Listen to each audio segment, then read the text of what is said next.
सोडून तुलाज मातीला तू जाग उधाणू दे आज उरी. उजाडू दे आज साकड हे माग होऊ दे पहाट नवी.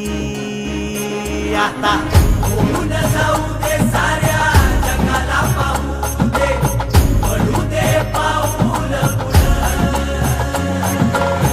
जरी काट पाया खाली लाकड्याला येऊ दे पडू दे पाऊल. मोठी लढाई र लढू मातीसाठी र गड्या मनगटाचं जोर लावून. दाटला जरी अंधार एकजूट होऊ आज दिवा देऊ तेज धावलं.